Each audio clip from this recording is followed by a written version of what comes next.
It makes me proud knowing that I add value to the team. If I'm putting pride into it, the people around me are going to put pride into their work as well, and you're going to build a great product. It's exciting to see my dreams come true for this jet to take off. Quality is incredibly important to us. There's nothing more important than the safety of the people, the product. And nothing better than watching the air crew wave from the flight deck, taking flight to their new home, just knowing that I had something to do with that. We are a team no matter what. It's a family type of thing.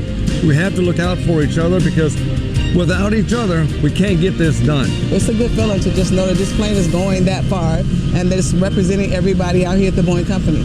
In every single function, quality, engineering, manufacturing, operations, we all come together to make sure we deliver a safe and reliable product.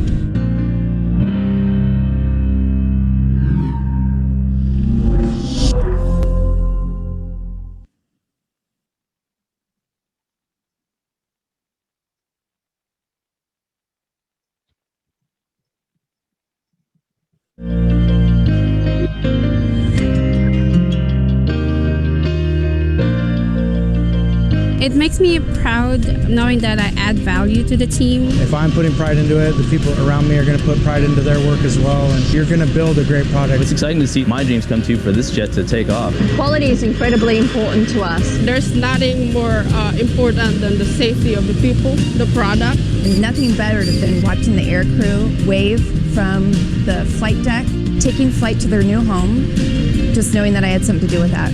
We are a team no matter what. It's a family type of thing. We have to look out for each other because without each other, we can't get this done. It's a good feeling to just know that this plane is going that far and that it's representing everybody out here at the Boeing company. In every single function, quality, engineering, manufacturing, operations, we all come together to make sure we deliver a safe and reliable product.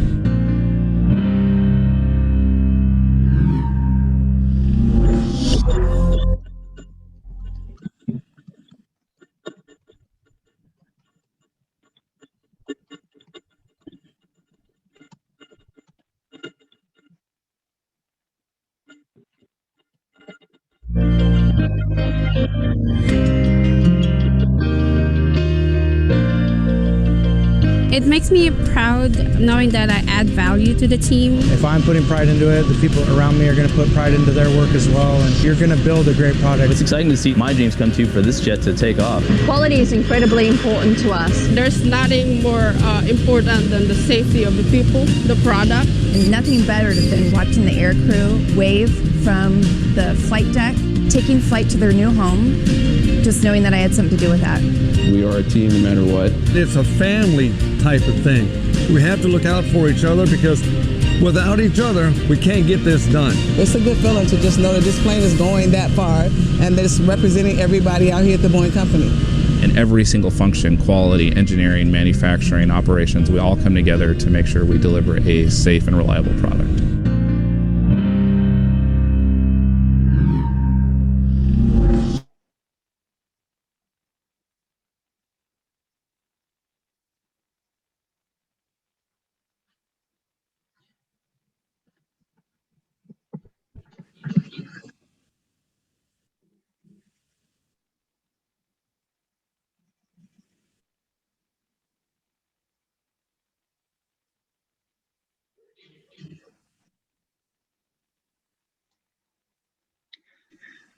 Good afternoon, ladies and gentlemen.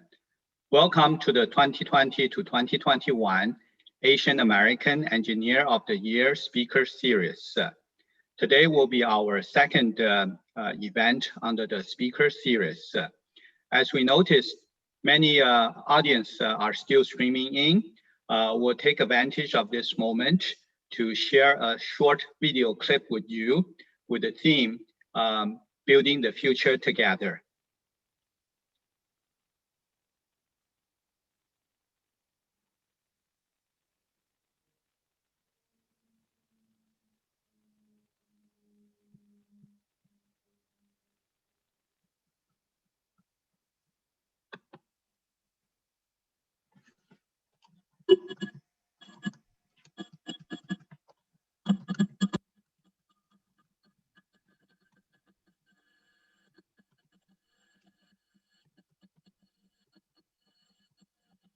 Yuru, please show the second video while we wait for more people to join onto the webinar.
Good afternoon, ladies and gentlemen. Welcome to today's event, 2020 to 2021 Asian American Engineer of the Year Speaker Series. I'm the host today, Larry Wan.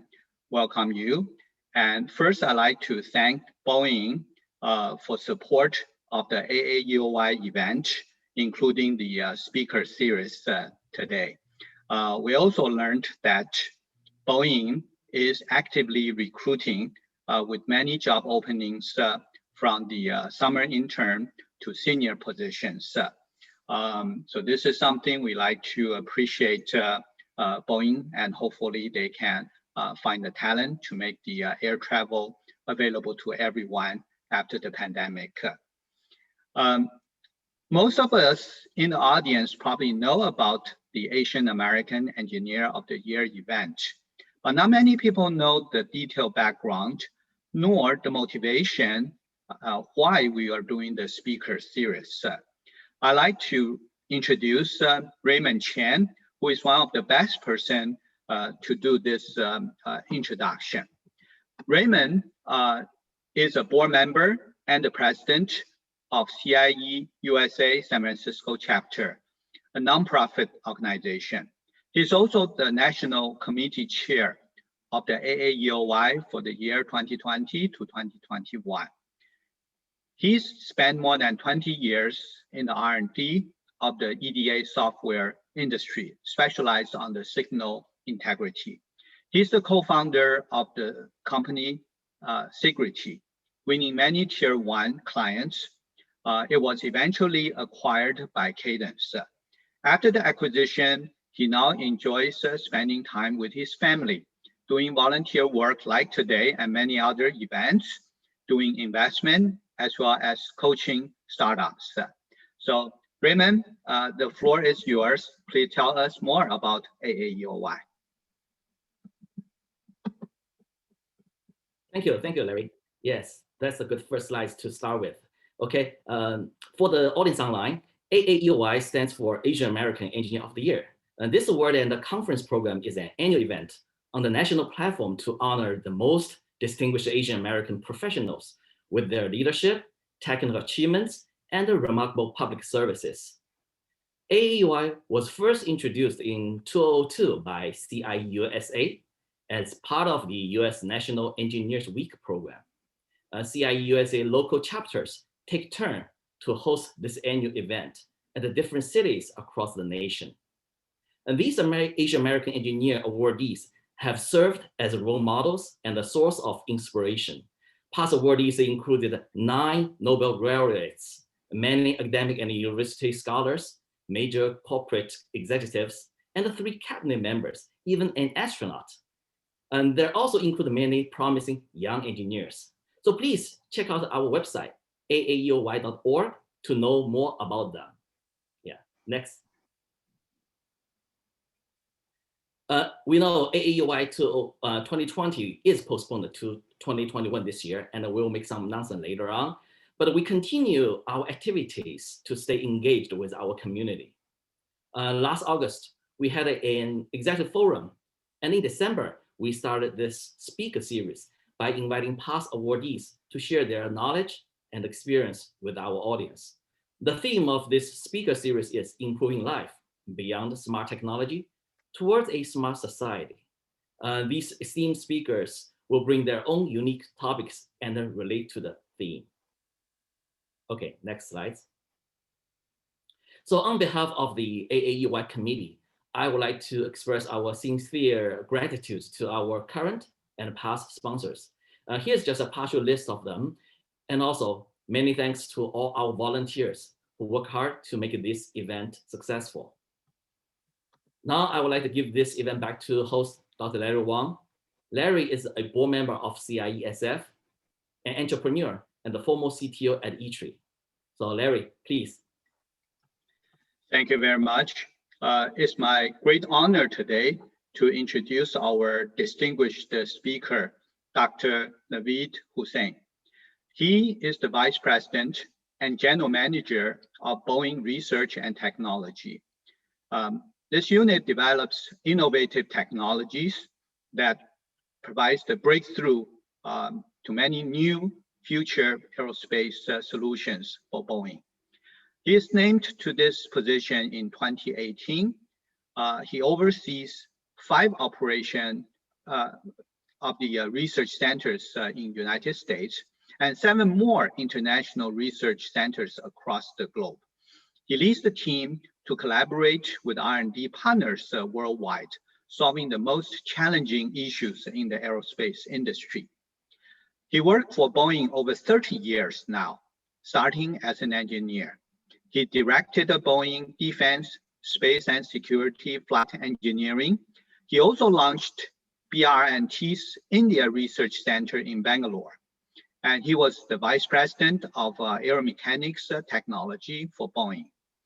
He earned his bachelor degree from Rensselaer Polytechnic Institute, his master's degree and PhD degree from Stanford University, all in mechanical engineering.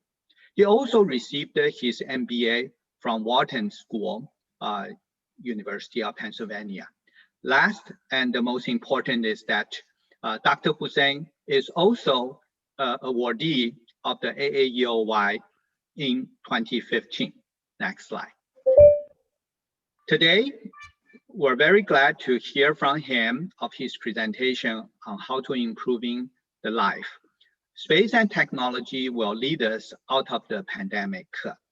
After his talk, we will have a question and answer session. So everyone in the audience can enter your questions in the chat section by pressing the button on the chat at the bottom of your screen. Enter your questions. Volunteers today will gather the questions presented to Dr. Hussain for answering. The last section of today's event will be an interview by a veteran journalist, Maggie Lee. The title of the interview will be Flying High, a journey from an engineer to a global leader, so that we can share his experience and knowledge to our own journey. Next slide. I'd like to, again, not only thank many of the sponsors and supporters, as Raymond mentioned, but also the audience like you right now with us. We look forward to your continued support for the AAEOY activities throughout the year and in the future. So now let's welcome Dr. Naveed Hussain. Thank you so much, Dr. Wang. And thank you to the AAEOY for including me and Boeing in today's session and this series. On behalf of all my Boeing colleagues, we're very honored to be a part of this. I know AAEOY has been a source of inspiration for many of us, and it's one of the engagements that I really enjoy personally as well. So it's just great to be here, and thanks again for having us. As Larry mentioned, the topic for today is to talk about how science is going to lead us out of this pandemic. You know, I know the pandemic has been, for certainly for our industry, perhaps one of the most stunning fiscal shocks that we've ever seen. And of course, it's impacted life for all of us in many different ways. Certainly one of those ways is how we travel, how we connect together for whether it's for personal travel or whether it's for business. If I can go to the next slide, please.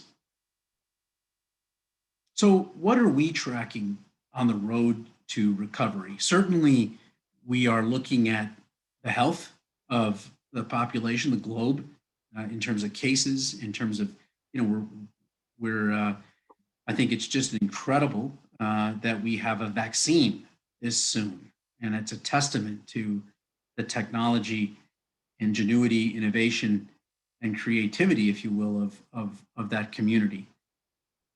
Certainly government policy is also a part of this as we think about opening up travel to a greater degree. The global economy, the recovery from a recession, levels of trade, consumer sentiment, unemployment as some of the key indicators. And then of course, our customers, the airlines,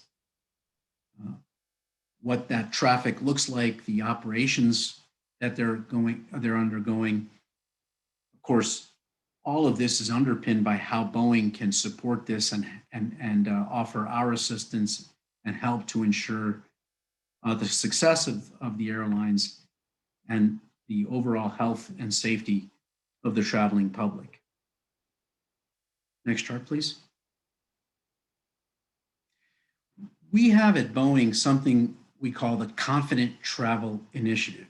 And really, the mission of this is how we can partner and lead in this global effort to provide passengers and crew a safe and healthy and efficient travel experience. And we think about the how we do this in terms of layers.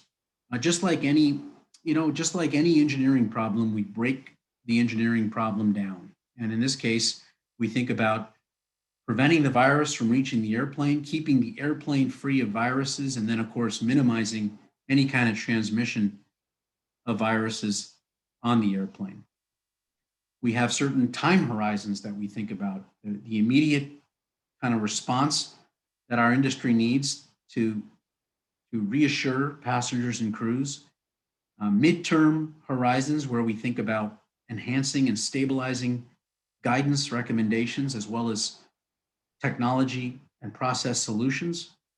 And then of course, in the long term, how we think about improving the system for the long term and the readiness of our industry for such events. Next chart, please. And like I said in the beginning, this is really underpinned by partnership, and the partnerships are quite diverse. You know, it includes certainly government regulatory bodies. It includes universities, medical schools, laboratories where we have strong expertise in this area. It includes partnerships with our fellow OEMs, such as Airbus and Embraer. It includes a host of various different government laboratories and agencies such as CSIRO in Australia or NASA.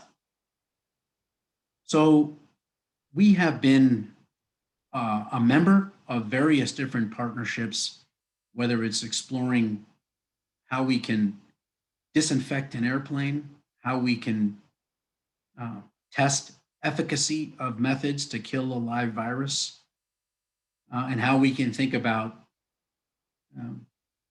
assisting and providing all the support we can for policymakers. Next chart, please. So as I talked about earlier around the multi-layered approach to protect the air travel journey, certainly it all starts with a certain amount of self-evaluation. You know, if one is sick or if one is showing symptoms, of course, the first step is to stay home, you know, to not travel. If everybody's okay, you know, then certainly one of the first legs is to think about the airport environment.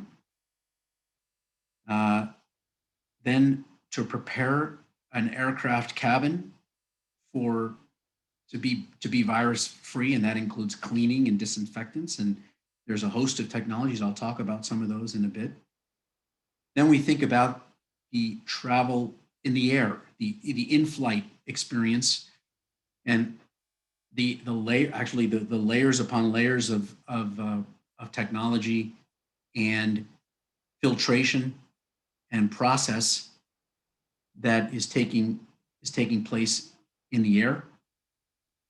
And then of course the arrival piece of the journey.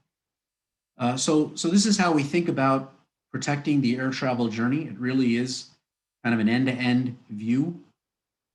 And we think about this in a very clear-eyed view with data, whether it's testing in a lab, we've conducted tests in flight, and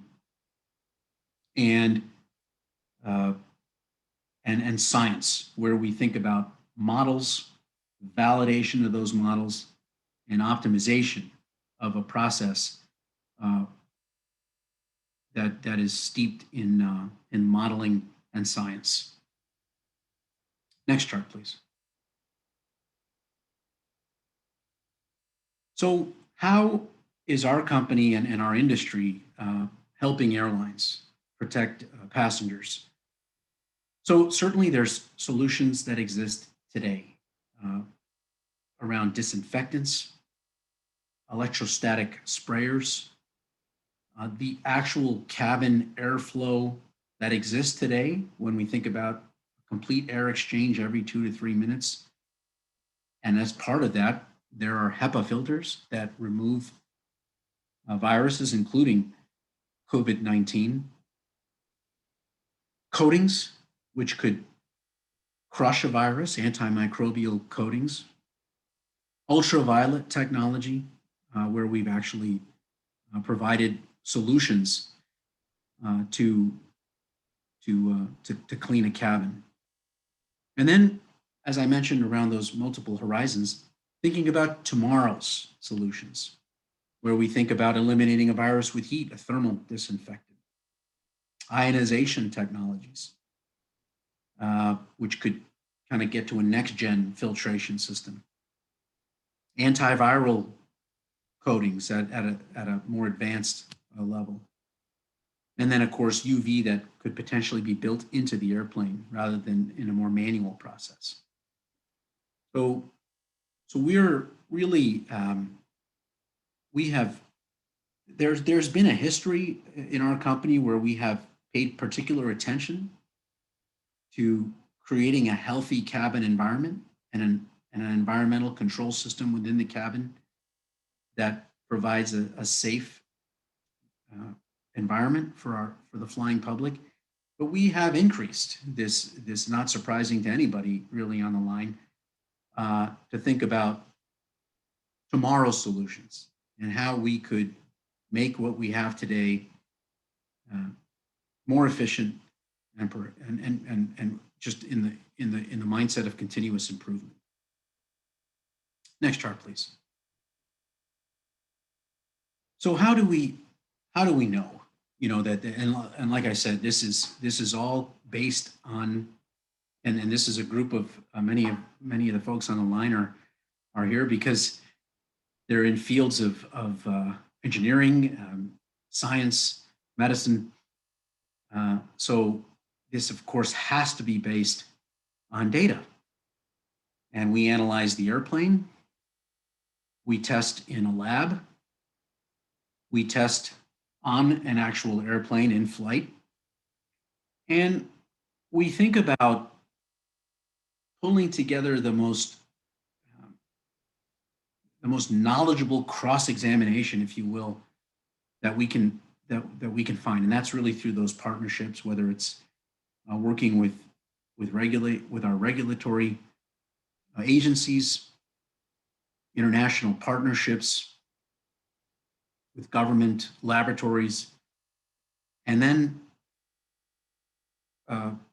just the expertise that we can find in places like universities, medical schools, if you will, where we can kind of pressure test and put as much rigor as we can to ensure that we bring in outside partnerships and thinking just as much as we think about it inside, if you will, our company. Next chart, please. So when we think about a clean airplane, we validate this through live virus testing. One of our partners, one of our real terrific partners that we've been blessed to work with is the University of Arizona. We have implemented some of the first of its kind testing to validate the kind of cleaning that we have, the disinfectants and cleaning that we use to guide airlines in how to ensure a clean cabin.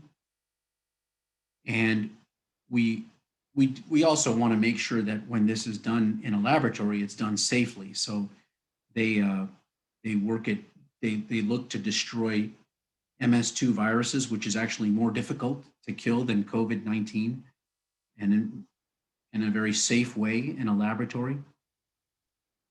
Correlating these kinds of results to ensure that it has similar or even more conservative kind of efficacy when we think about COVID-19. And we're continuing to test. Some of the techniques that we've been testing are chemical disinfectants for sure, electrostatic sprayers. You may have seen even outside of an airplane cabin environment, folks using these kinds of sprayers to disinfect an environment, antimicrobial coatings, and even UV wands. And you can see a picture of one of those wands in the lower right-hand side of those images.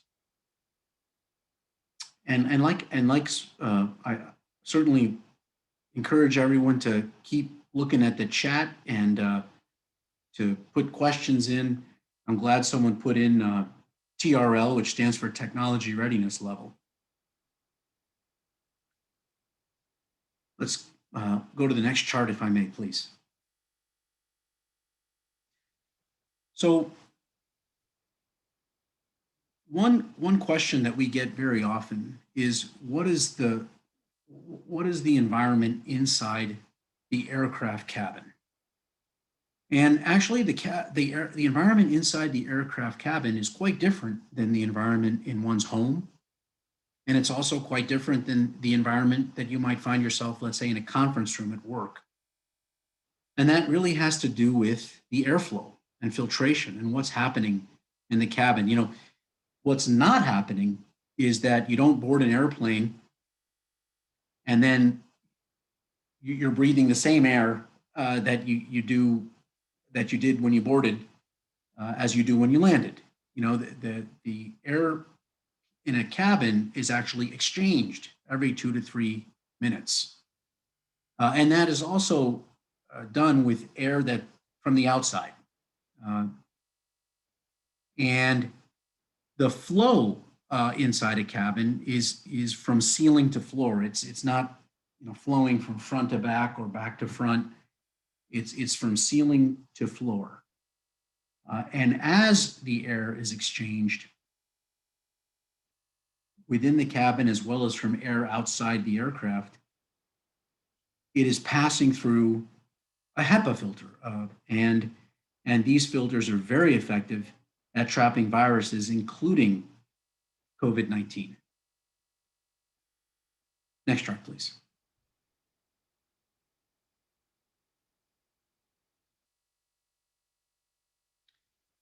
So as I mentioned earlier, when you think about what the air environment is within a cabin, you could think about this as comparing it to the type of filtration that might be used in other environments, as well as the air exchange rate that's happening in other environments.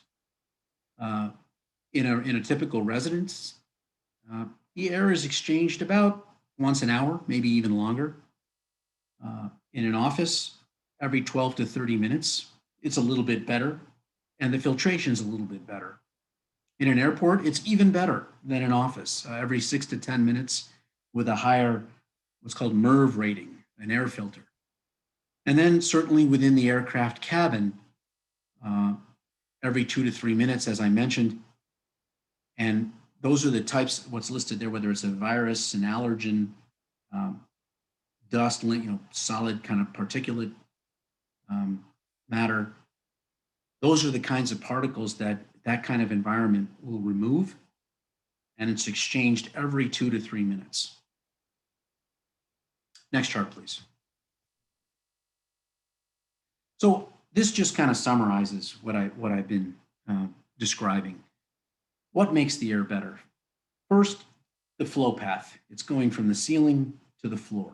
So the air in which you're interacting with others is more limited.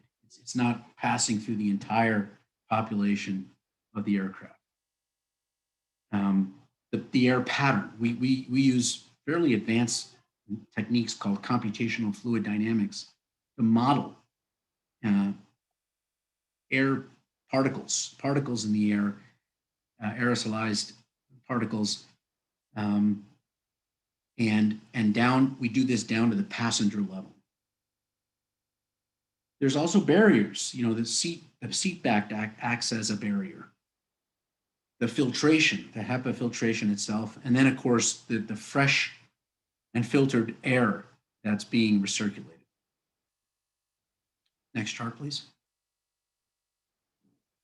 This is starting to get into some of those methods. We have actually put we actually have some fairly advanced computational fluid dynamicists at our company at Boeing, and these folks have been looking very closely, even more closely. We've done this kind of analysis before, but we've been putting even more intentional focus on this type of analysis in the context of COVID. And in addition to, you might ask, well, how do you know if that's right? It looks like you're modeling airflow. You understand what the filtration system looks like. We certainly understand the kinds of flow paths that exist within our environmental control system within the airplane. We validate it through testing. And we've actually done some testing in partnership with our airline partners, Transcom, and DARPA on a variety of different families of aircraft from a 767 and 777. And you can see just a picture there of some of the sensors that we use, kind of a mannequin of a passenger, and we conduct these kinds of tests in flight to validate our models. Next chart, please. So we what are we measuring? We measure cough particles at different distances from a, we'll make some assumption, like in any analysis, we'll make some fairly conservative assumptions here. We're going to assume that there is a cougher in the cabin, and that they're going to be sitting, right next to that you're going to be sitting right next to that cougher, not several rows in front or back, but we'll take a very conservative approach to these kinds of analysis. And we compare what a cough in an airplane may look like versus a cough in an indoor environment or in a conference room. And if I could go to the next page, please. What we have found is that when we think about the environment in an airplane cabin as compared to an environment, let's say, indoors in a conference room or let's say in a home, if you were in an environment that didn't have the kind of airflow in a cabin and didn't have the HEPA filtration that was happening at the rate that's happening in the cabin, the equivalent distance that you would be, let's say you're sitting next to somebody in an airplane, you're in an aisle seat or a window seat and they're in the middle seat. Because of the environment that you're in, the one I just described, the equivalent distance, you would be more than 7 feet away if you were in a different kind of environment, like a conference room or in a home. Why? Because a conference room doesn't have this kind of air filtration and HEPA filter system that we have in a cabin, just like your home doesn't either. So putting it a different way, if you were more than 7 feet away from somebody in a conference room, that would be equivalent to being right next to the person in an aircraft cabin. And that's because of the cabin environment in an airplane. And we kind of call this, it's sort of an engineered, it's the equivalent distance of being over 7 feet of physical distance. And that's what's created inside an aircraft cabin. Next chart, please.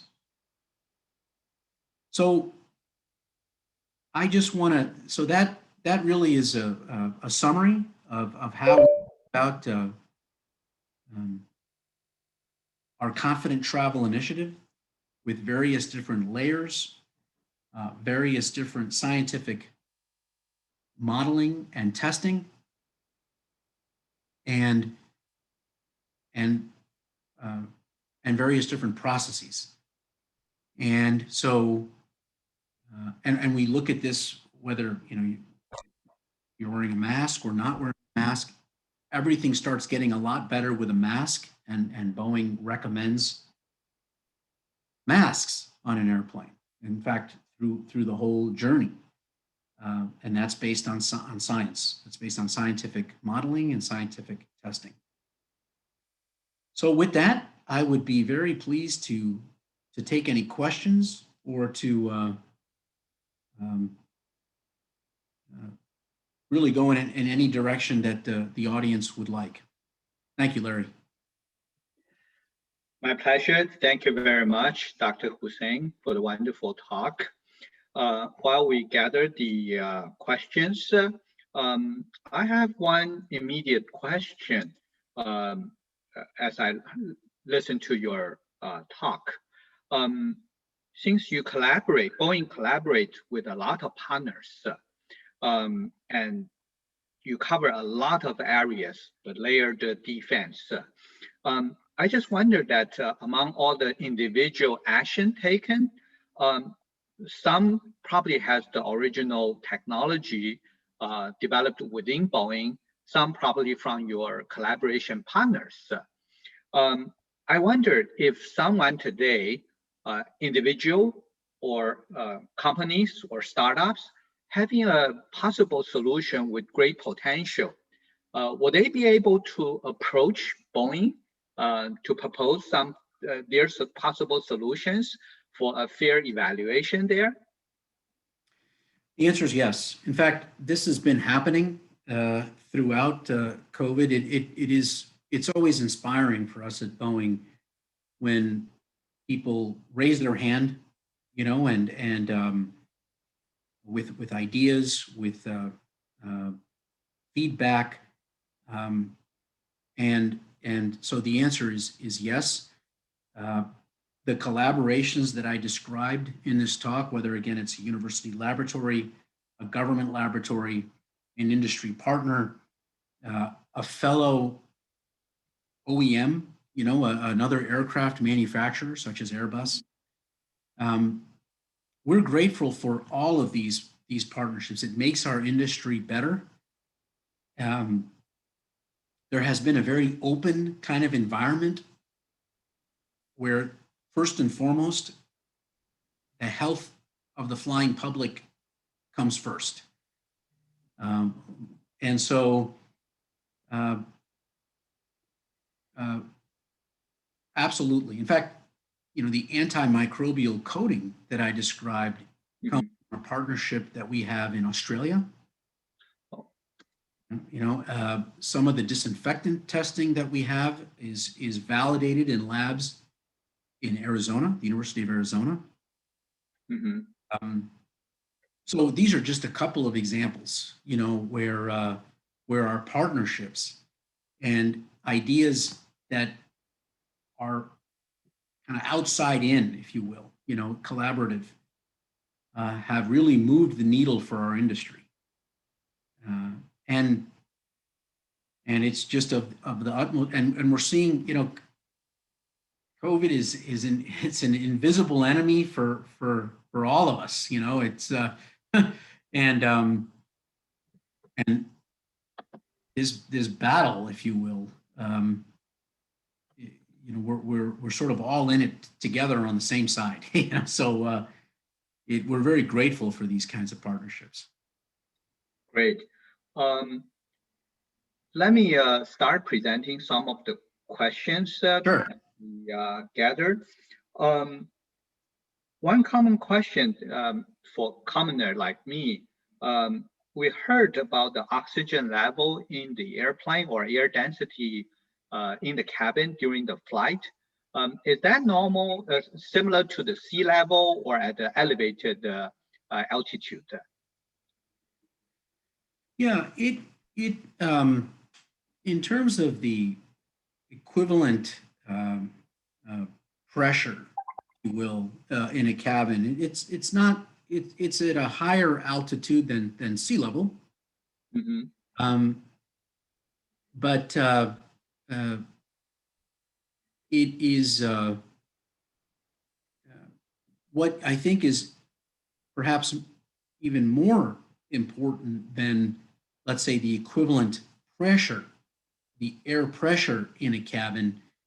What perhaps is even more important than that is the flow of that air in terms of the health of the traveler. And what I mean by that is when you have the air dropping from the ceiling to the floor at a continuous rate, when you have the air exchanged every 2 to 3 minutes, both from the outside as well as filtered from within the cabin, and then when you have HEPA filters that are in place that can capture particles such as COVID-19, that is really the dominant dynamics, if you will, when it comes to a healthy air cabin, healthy air inside an aircraft cabin.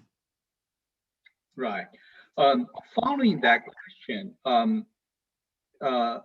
another issue as raised is this, that as shown in one of the chart, in fact, 2 charts, there's the simulation result of the airflow in the air cabin. It seems to be, I mean, from what you described, we're looking forward to something that airflow will be kind of vertical from the top to our lap without much horizontal flow. From the chart, it seems that there's some circular motion of the air. So one of the question is that as we've seen under the COVID-19 situation, in many of the store, they place like a plastic curtain. Would that be a practical solution even in the cabin of an airplane, so that say during the meal time, when we all move our arms around, that may disturb the airflow, but with some of the curtain, would that make the airflow even more confined or isolated to each individual passenger? That's a great question, you know, and we want to look at everything, including the kinds of, I would have to say that places like restaurants, hairstyling kind of establishments, they've been innovative in this crisis. You know, you sometimes see pictures of restaurants with barriers between the tables. You know, maybe you want to get a haircut and, you know, the stations have protections between them. And this is all innovation that we watch very closely, you know.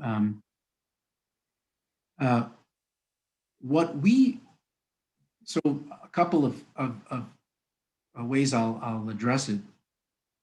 The first is that there are some barriers already in an airplane, and that, of course, is the seat back that you have between the rows.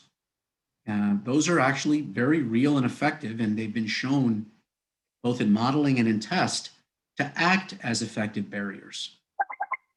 Now, when you think about the passenger sitting directly next to, you know, there's some logistics involved in getting an effective barrier there, which are challenging. But what we found is that the airflow, and you know, it is every 2 to 3 minutes. So there is a pattern there, but it is equivalent to being 7 feet apart in an alternate kind of an environment. You know, let's say if you were in a conference room. So that, and thank you for showing this slide. So because of the environment in the cabin, that environment itself creates an effective, the equivalent of being 7 feet apart in a different environment, like indoors in a home or in a conference room. And that becomes, you know, a practical, an effective way to create a safe environment, Larry. I see.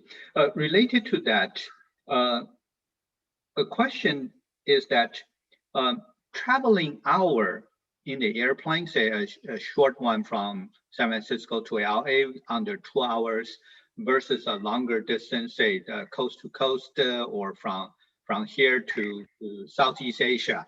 What would be the risk level versus time in general?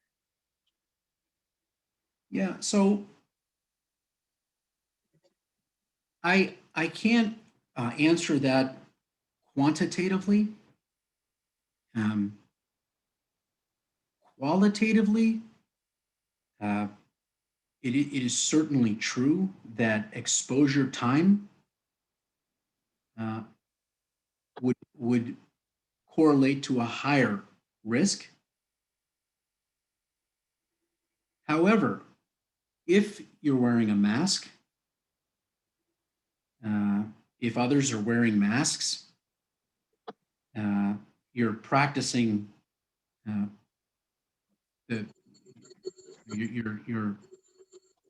you're staying in your seat and practicing the distancing that you can. That is the equivalent of being 7 feet apart. And actually, while the risk isn't zero, it is perhaps one of the safest environments you can be in. Yes, understand. Yeah. Following that, also maybe a more entrepreneur type of question from the audience. Many of the solutions you discussed and covered, certainly after proving valid in the airplane at the airport, will we be able to expect that solution to be extended, say applied into our personal cars, or even in our own home into the future, more like directly to the consumer? I don't know if Boeing has any plan doing that, or the collaborating party work with may have such a plan to bring out those so that we can also improve our shelter at this moment. Yeah, that's a great question. And when we collaborate on solutions like this, we don't just collaborate with folks in our own industry. We may collaborate with, we do in fact collaborate with other industries that involve people that are together in various different kinds of environments. Right. And whether it's techniques like UV light cleaning, to kill a virus, whether techniques like a thermal method to disinfect a space when people aren't, but let's say when people leave a room, we want to disinfect that space and then other people come in. When we think about modeling with computational fluid dynamics methods, let's say, when we think about the concept of an effective distance, these are all areas where we are open to sharing our findings, right, collaborating in very deep and meaningful ways with other parties, and learning together. So this is quite right. Your question is very important, which is how can we all learn?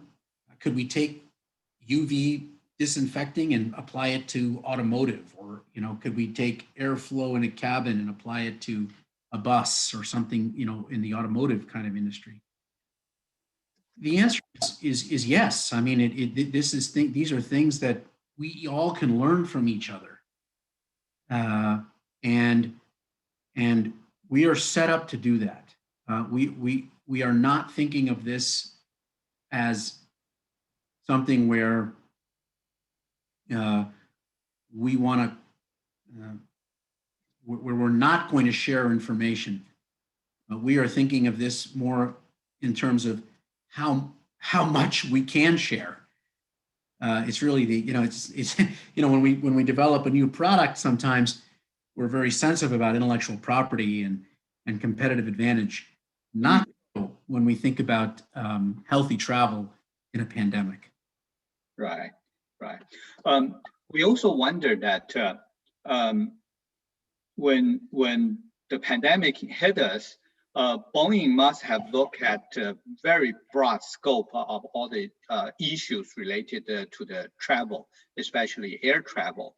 Can you describe your methodology, how Boeing internally went through probably hundreds, thousands, or even more possible solutions under various scenarios to come up with the issues? And I believe what you introduced today are the key portions of many other things that Boeing is doing as well.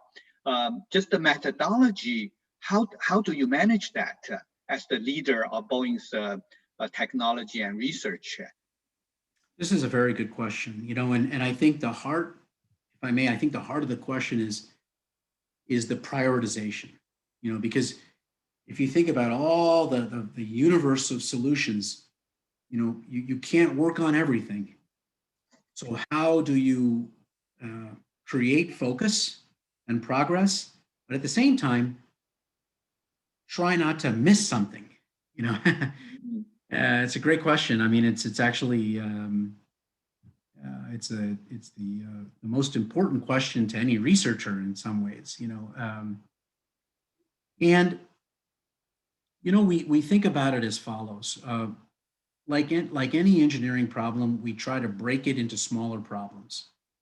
So we try to break this problem down into things like cleaning and disinfectant, air cabin environment, keeping the virus off the airplane in the first place. And when we think about the whole travel journey, we break it down. And then within those broken down problems, we try to make it even smaller. And so we will take, if we have an idea internally or externally, we will pursue it. You know, we will use the scale of our company and the scale of our partnerships to pursue these ideas. But what we will, not all of them are going to work.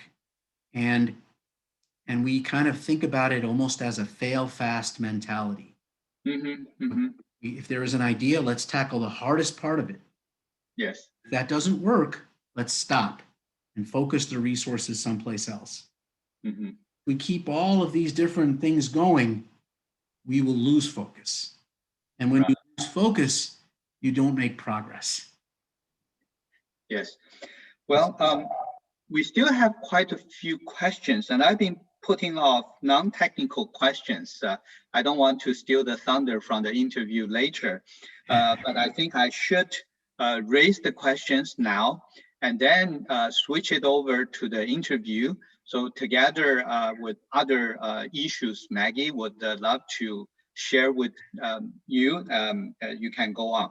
So let me voice the questions. One is that, can you share your secret sauce, how you climbed the corporate ladder from the engineer all the way to the global technical leader? Another question also related to your personal side, how do you balance your work and your life and family? The third one is really picking your brain here. What books are you reading now? And do you have any good recommendation to young engineers in the audience? I think I kind of grouped these questions together to these three, and I'll forward it to Maggie to do her interview. Allow me to do a really quick introduction of Maggie. She's an old friend and a very accomplished journalist. She's also an author, as well as the strategist for PR and marketing. She spent more than 20 years following the Silicon Valley and Asian entrepreneurs, and she skillfully put the stories on the air or into print. She published 4 books, and besides her busy schedule, she also volunteers a lot at the local nonprofit organization like today. At her leisure time, I know she wouldn't mind me to share, certainly she spent time with her family, exploring the nature, cultural sites, reading, hiking, watching movies.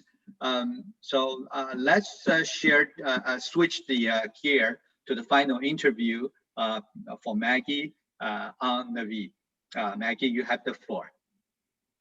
Thank you. Thank you, Larry, for the great introduction. I'm very, very honored and flattered to have the privilege to talk with Dr. Hussain. And then you can see a lot of questions already there. I thought I can sit back and listen now. And you can see that I have my background is a fireside. So I want to create a very relaxing conversation with you.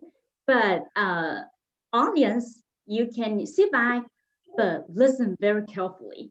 Probably some conversation will just change your life, I would say.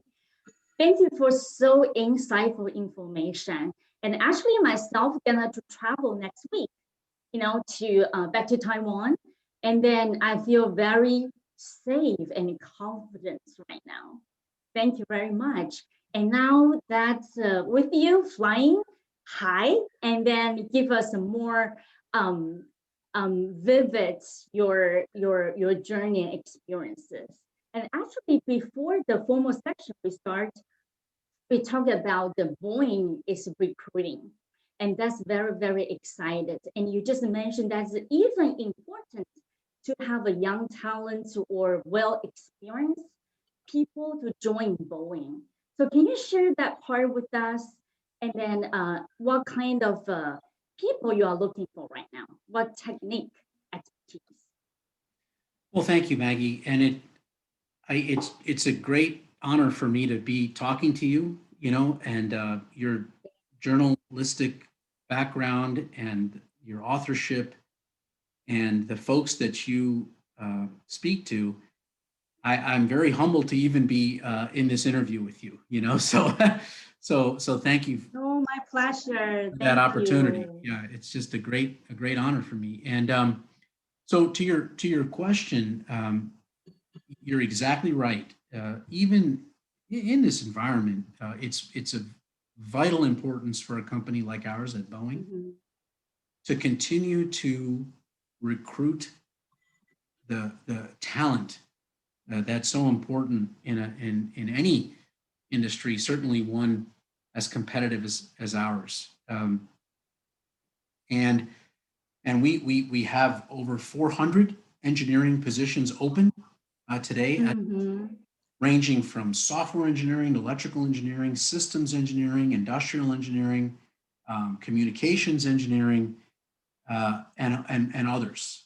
I think you had at some point, Larry had showed a slide with the link to our careers webpage, where folks can it's basically jobs.boeing.com, where folks can search and look at these things. And then to your point, Maggie, about I'll say the pipeline of STEM and education. One of the things that's very important in that is internships. Internships have been a challenge, in this environment. We in 2020, we kept our interns, and we didn't kind of cancel that program in any way, shape, or form. I know folks had to be patient with us because it was virtual. So we had mailed them laptops, and we had, created. Wow. We created the best environment we could to give them a wonderful experience. Also a chance for us to get to know them. And they were terrific as always. We were so proud of our interns, and we're going to do the same thing in 2021. I think this year will provide us an opportunity to bring some of them on site. Wow.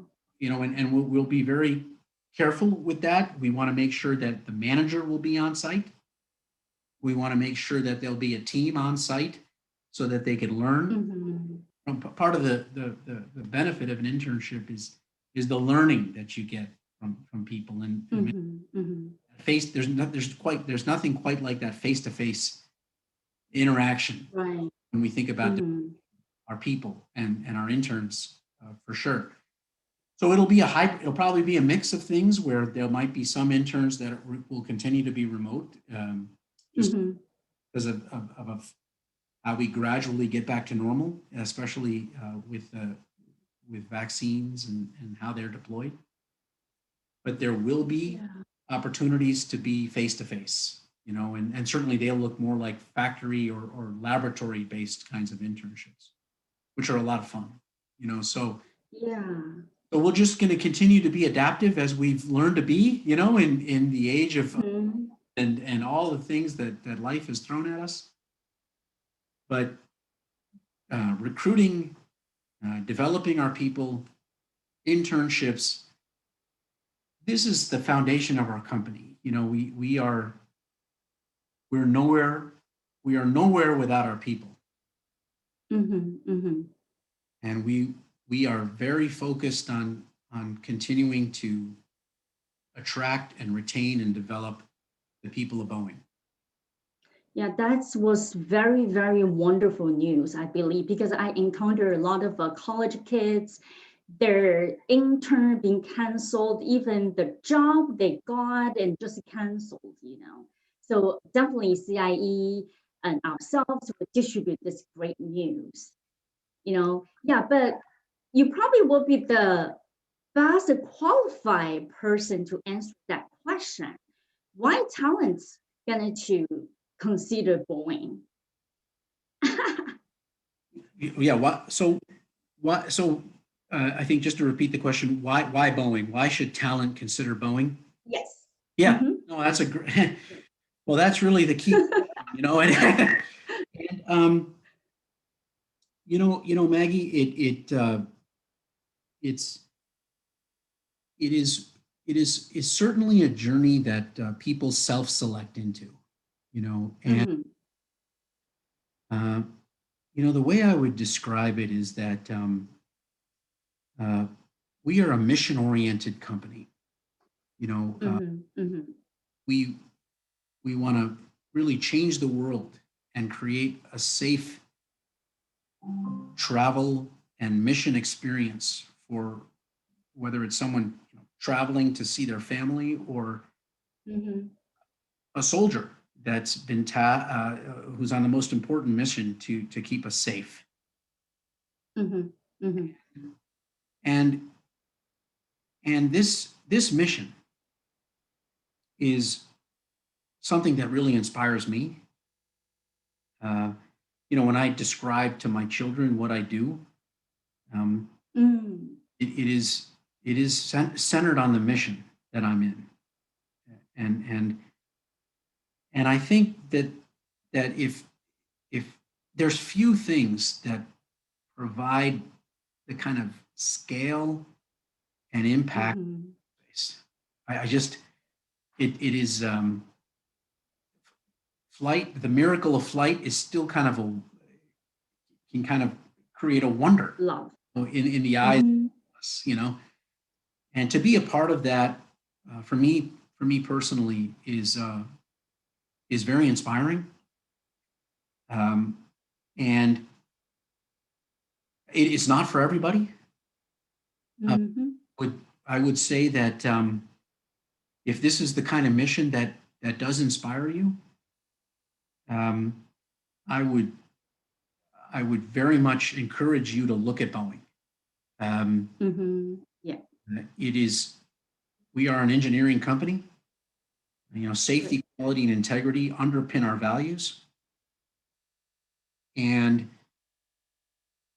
I have been able to almost have a diversity of technology, people, products, and almost career experiences all in one company. And I think that that's a unique proposition when we think about question of for talent, which is, might be why Boeing. Right. I think certainly the mission, but what comes along with that are people with certain values, and the opportunity, the great gift that I have every day to be able to work with these people that are inspired and motivated by our mission. Yeah, exactly. Actually, use yourself as a wonderful example. I believe you had great opportunities, learn things in this Boeing environment. I could say that, right? Yeah. And then,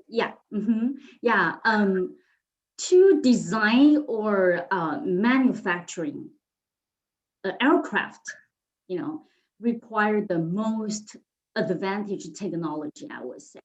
And Boeing actually spent quite a lot money, I would say $3 billion annually to invest in the innovation, right?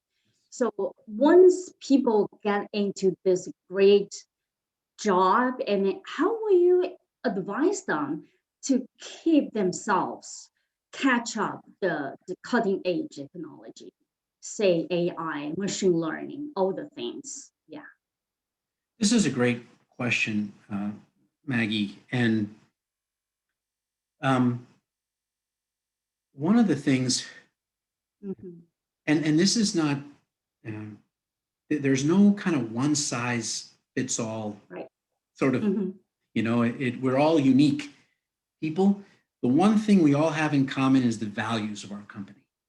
You know, when we think about respect and collaboration and diversity and inclusion and safety, you know, these are the things we have that are part of who we are, our values.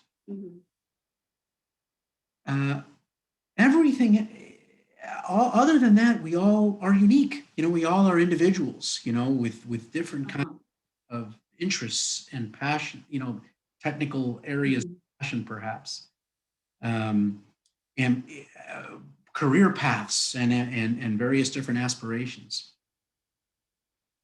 And the thing that you pointed out around how do we continuously learn, I think that the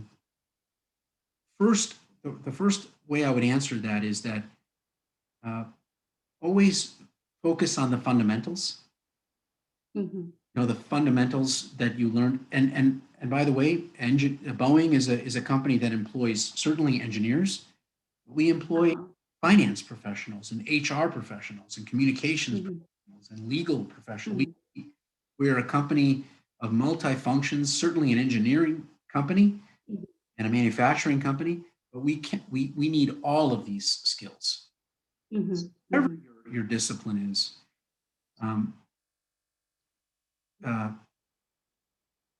pay attention, really focus on the fundamentals of your discipline. Sometimes you'll be amazed at how many times you have to come back to them. You know, as an engineer, you know, I've taken a whole host of various different graduate level courses in technology, but many times I come back to the fundamentals, you know, of say a free diagram or fundamental physics, you know, or when you think about, you mentioned AI and machine learning. You know, perhaps in one of your basic statistics classes, you may have learned how to do a regression. You know, fit a number of different data points with a straight line in a best and optimal way. You're actually doing machine learning. That's machine learning. You know, that's machine learning. And so what's changed? The size of our data sets, the power of our computational capabilities. But what hasn't changed in many ways is the fundamental data science of a regression, of a linear regression. And when you, so sometimes just going back to the fundamentals will allow you to build with building blocks, put building blocks on top of those fundamentals. But I would say, don't these new technology areas make you nervous. They're all based on the same fundamentals. They're all based on fundamentals. And if the fundamentals, if you know, if they're, you know, if you don't use things, sometimes you forget them. Forgot. Yeah. That's okay. Go back to the fundamentals. We all come in from different places, and we're all trying to learn, trying to learn and get better. You know, and what I would say, what I've found is that when people focus back on the fundamentals, build a strong house on a foundation. If fundamentals are a little wobbly, it's hard to build a strong house, you know? Go back to the fundamentals rather than trying to say chase something fancy. Yeah, something that you may have just heard of. It's all based on it's all based on fundamentals. That's the way I would the question, and to have confidence. Because when you have the fundamentals, you'll have the confidence to go and learn about anything. What you many times in your education, what you learned is how to learn. What you learned, how to learn, and that will continue with you through your career. Right. So actually, that probably a good timing opportunity to answer the questions that Larry just mentioned on the chat. Okay. Yeah. One of the audience is curious about how you become a senior management team on Boeing step by step. Maybe you can tip on this question. Yeah. Yeah. This is thank you for the question. It's been the greatest honor of my life to be a leader, and to work with the amazing people at Boeing. And if I may, there's many different paths to achieving these kinds of goals in business or in technology. And I would say that a few things I come away with. One is that you focus on an area where you have depth and an area you have expertise. Be in a rush to become a generalist. Take the time to become a specialist, because you can make great contributions as a specialist. B, because you understand what it means to be a specialist. You end up leading people that are specialists in areas that you don't have an expertise in. So, by being a specialist, you'll know how to respect someone who's a specialist. Right. Exactly. The second thing is that focus on the job that you're in today. Sometimes people say, like, what should I do next? What should I do in my third position? And I think about that. You can think about that, but the most focus that you should have is to do a great job in the job that you're in today. And find that this itself is creating opportunity for your next job. It's rather than focusing on the next job, focus on because that is the best way to get the next job. It's to do a great job that you're in, and sometimes that's hard, because we are, people are ambitious and people want to think about, in school we're taught to get this degree. It's a very linear kind of progression. It's different in the business world. In the business world, it could be non-linear. It might not even be monotone. It's the key is are you learning and contributing, and are you growing? And success will be sort of in your wake if that's all happening. So focus on the job that you're in, and then and I didn't fully plan my whole career here. When I first graduated from school, I thought, I was more of on a tech fellow path. I wanted to specialize in analytical dynamics and control. But I just started getting into new jobs, and it just it was kind of unfolding as it wasn't necessarily a master plan, Right. And I think there was a few things, if you aspire to leading people, then you could start doing that now. And what I mean by that is, if there's somebody that needs your help, or could use that could benefit from knowledge that you have, help them. take any credit for that. Right. Just help them, succeed. Mm-hmm. If your group is lacking certain skills, help those skills. Act as a recruiter and try to bring. So these are the kinds of traits where you are focused on the success of others. Great. Yeah. And yeah, that's, yeah, you're focused on the success of others, and that actually leadership. That's leadership, That's wow. Yeah. And that's a wonderful quote of the day, I would say. Yeah. Well, help others. Yeah.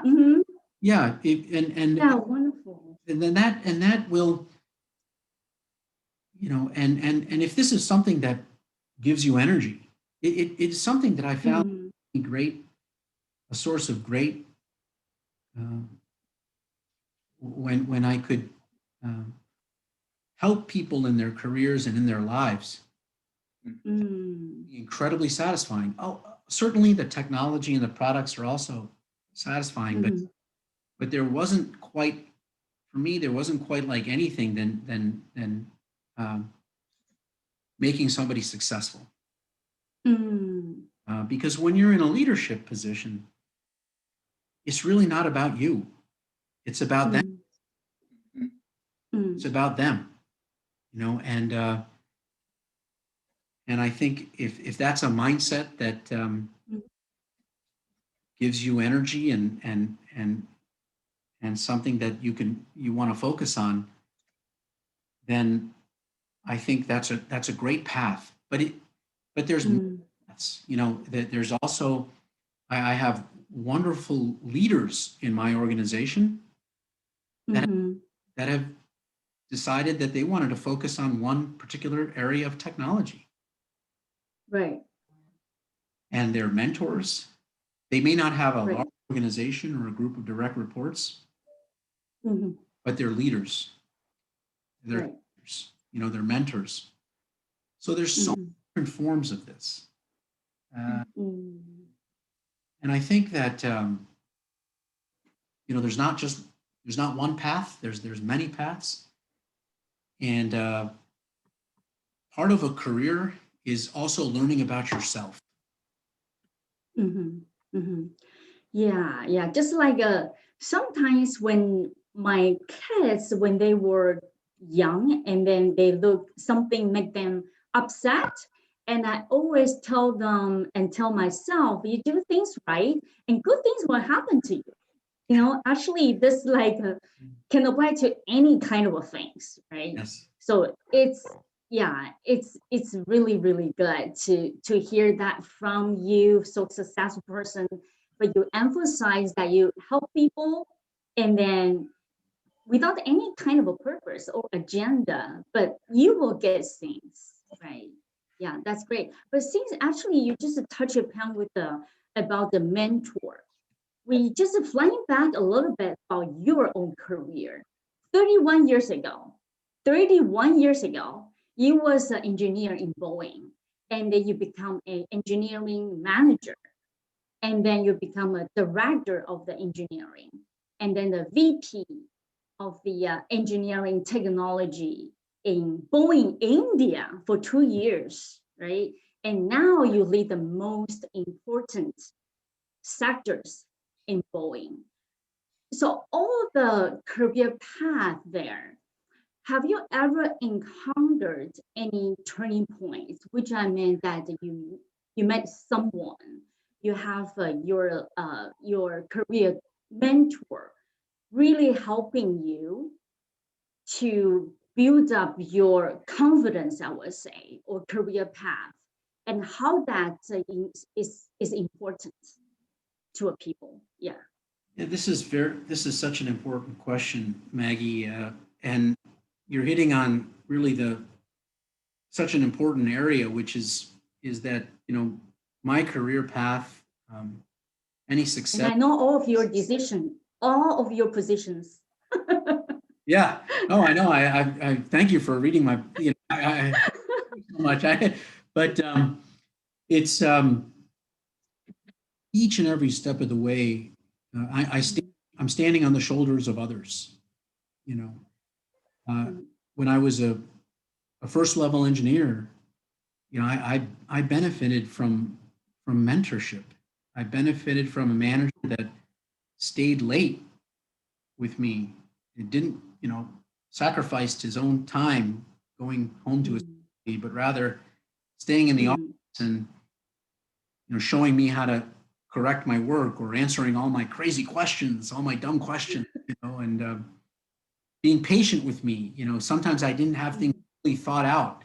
I just run into the office and say, oh, well, you know, and he sometimes would say, like, why don't you first think about your question, and then you come back, you know. Right. You know, it just that's just patience and mentorship and some tough love, you know. And this was every step of the way, you know. And the way I would describe it is that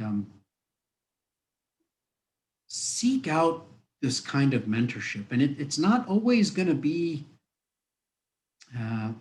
from people that are just like you, or from people that you might think are going to be always, you know.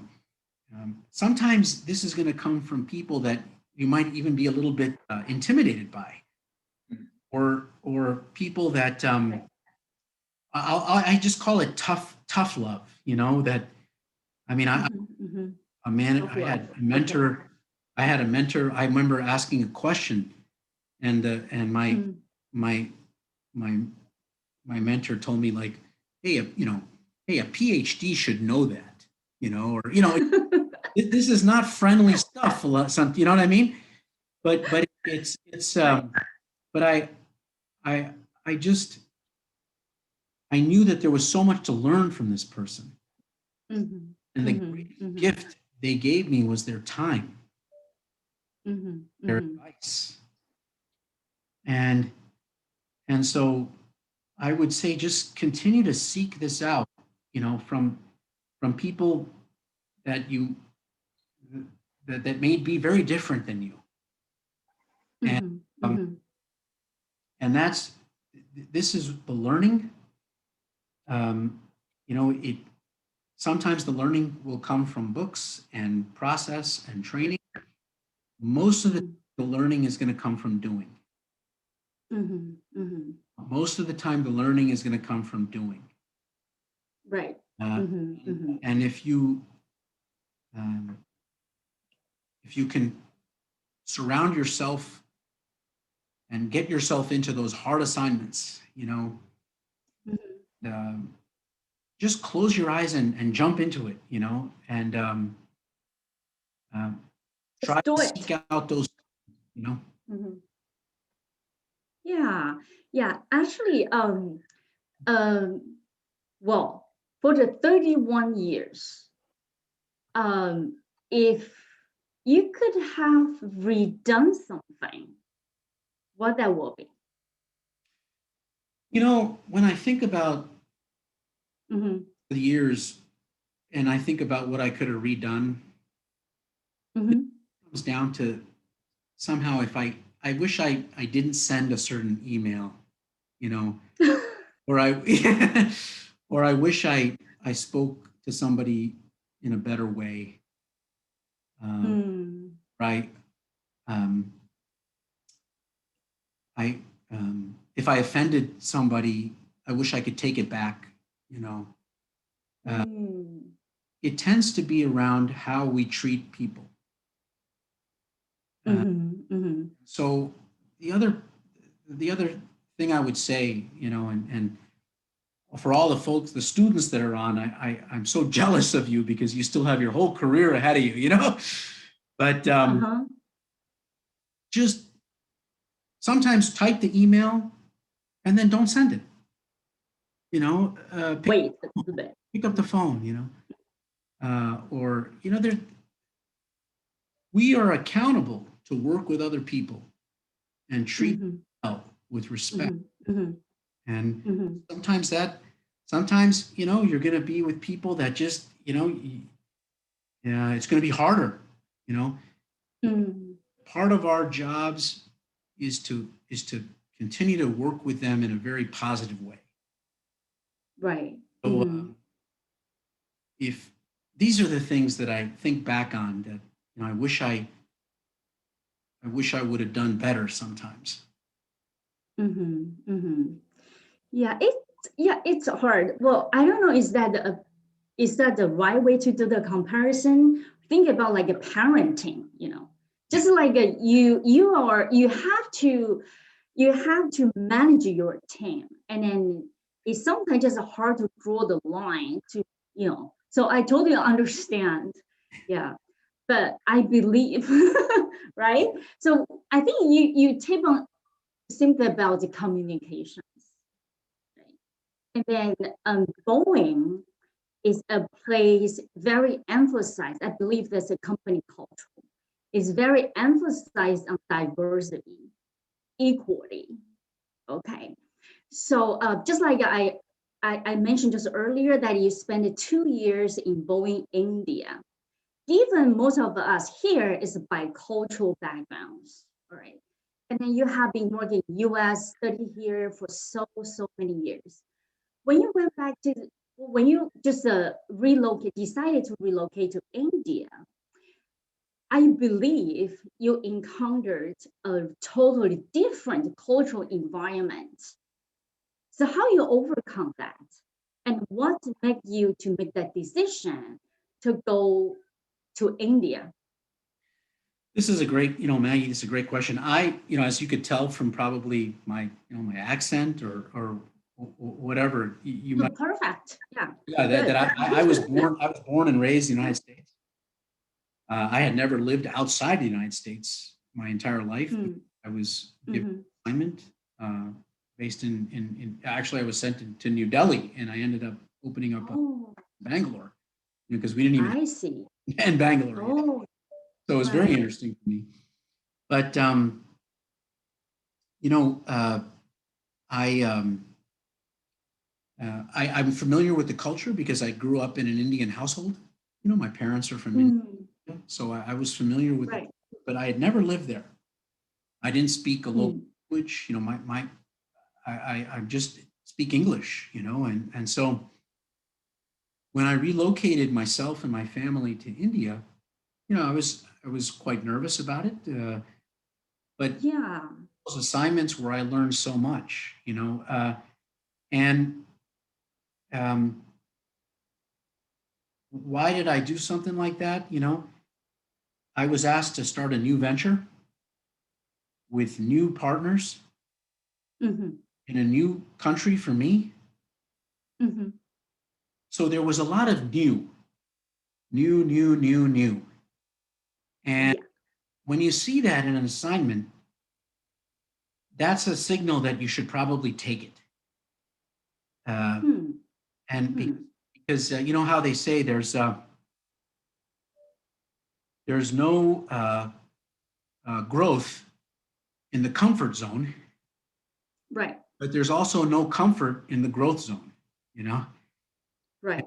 So if you're in a lot of areas that are new, that are uncomfortable, you're going to do a lot of growing. And I made mistakes. I mean, if I could do things again, I would have spent more time understanding a local culture, you know, rather than sort of just, you know, maybe going slow to go fast a little bit, you know, from a culture. But, you know, it was I would say that if you're presented with opportunity, and you may not know when they're coming. I mean, my phone rang. The CTO of Boeing said, look, there's this opportunity. You know, are you interested? I never phone call. Sometimes these things just happen, you know, and I think we should. And if your family's okay with it, you have to ask them. But Definitely. take advantage of these kinds of things, because all of these things that are uncomfortable Right. equal learning. Right. Yeah, just like make yourself comfortable living in uncomfortable situation. That's very well said. Be Yeah. being uncomfortable. That's great. But that quiet experience really probably brought you to another stage, right? In terms of knowing the culture and then talking to people or communicate with your employees, I would say. Totally. Yeah. Yeah. I mean, I went there and opened up an office in Bangalore as employee number one, and had to office location, build out a team, and the amount of learning, and I there was plenty of mistakes along the way, that I was a great team, but I could have done so many different things, but it was all just part of the learning. And I was fortunate to have management that believed in me and trusted me, and Great. and that they were there to support me when I failed. That's great. Yeah, actually, I don't want to disappoint our audience questions. I remember one of them to ask that what book you are reading right now, or any recommend books you want to share. One of my favorite, being in business school and having read so many business books, one always sticks out at me. In fact, it might even be on my, yeah. This you do have that book. My favorite business book, and it's not coming through very well, but it's called The Speed of Trust. Speed of the Trust. Okay. The Speed of Trust by Stephen M.R. Covey. His father is also an author. This is the son, the Stephen Covey, who's the son. Oh yeah. This is a wonderful book. And when you have trust in your team, operating at a whole different level, and I just highly recommend it. My favorite business book, I've read so many different, good to great. There's so many great business books, but this is the one that stands out to me, The Speed of Trust. Great. Book that I'm reading right now is a recommendation I got from one of my customers called Anti-Fragile by Nassim Taleb. Oh, Anti-Fragile. Anti-Fragile. Yes. I just started it. It's just interesting about kind of disorder and of systems. So that's just interesting. But many times the reading I do is kind of the reading list I get at work. Whether it's a paper out of that came out of PhD. Yeah, or a technical journal, or so a lot of times my bedside reading is just work reading, but right. Every now and then I do, and it's a very important. I don't do enough of just reading, just picking up a book and read, but it's very important. Many of my mentors, many of the great business leaders at Boeing, they always have a book. My boss, Dr. Greg Heislop, reads voraciously. And I probably don't do enough of that, but I highly recommend The Speed of Trust. Great, thank you so much. And then it's a total very, very excited. But the last, I would say, for me, it's a important question I want to ask. You have any motto, like the things that you always remember, and then you want to give us something that we can take home? We have a lot of need to digest, of course. Yeah. one motto that always stuck with me through the years is a quote from Mahatma Gandhi, which is to be the change to see in the world. Mm-hmm. The reason it stuck with me is because many times in business and in leadership, you're going. What is a necessary ingredient is change. Not changing is a going out of business. And leading change is perhaps one of the most difficult pieces of leadership. Leading change. Leading change. And the quote that just continues to stick with me is that if you want change, you have to be the change. You can't just say, okay, everybody will change. If you want to change, you have to be the change. That's it's sort of taken years to sink in, but I keep back to that, which is that, that you have to be the change that you seek in the world. You have to look at on change. Right. And if you're thinking about change, the first thing is, okay, how do I change first? Or I tell my team to change. Wow. That's a really, really wonderful ending notes, I would say. I really hate to end this session, but we actually really run out of time. Yeah, thank you so very much, Dr. Hussain. And then I believe we will still have the opportunity to invite you again. Thank you, everyone. Thank you. Thank you. Thank you, Dr. Hussain. Yeah, for this wonderful session. We also show the website that Dr. Hussain mentioned that you can look for the possible job opening at Boeing. Thank you, everyone, to the audience. We appreciate very much your coming, and certainly we appreciate Dr. Hussain and Maggie for this wonderful interview. Now it's the end of this event. Again, our sincere appreciation to all the participants here today.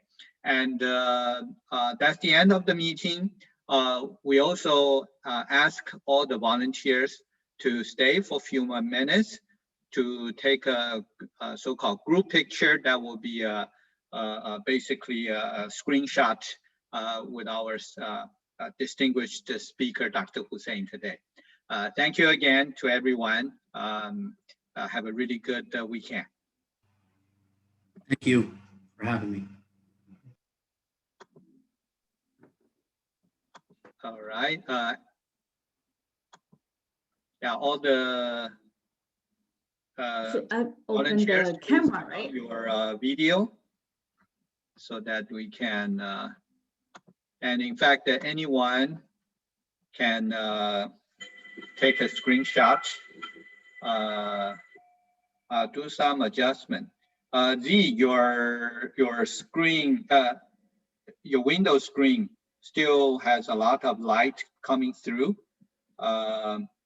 You may want to change an angle. Others are all good. Okay, great. Allow me to take a few more pictures. And smile again. Good. Thank you very much. Thank you. Thank you. Thank you. Yeah, Dr. Hussain, thank you very much. We'll certainly... Well, thanks for having me. I'm sorry I droned on and on, No, it's a fantastic. Oh my God. Yeah. Oh, thank you. Yeah, just really, really great opportunity to have the chance to talk to you and then work with a great team, I would say. Yeah. It's a great team. I work at AAEOY events and I just look forward to when we can do this in person. Yes, we all look forward to that. Yeah, wow, yeah. Hopefully, all the implementation through Boeing and other companies will help us going through the pandemic with the vaccination really soon. Raymond, you want to, I think there are still several other audience here. You want to share the AAEOY events planning to them now or later? No, later. Just ask audience to check our website for future announcement of our upcoming events. That'll be great. Thank you. All right. Thank you, everyone. Yeah. Thank you. Thank you for Dr. your Hussain. wonderful sharing. Bye-bye. Thank you. Bye-bye. Bye-bye.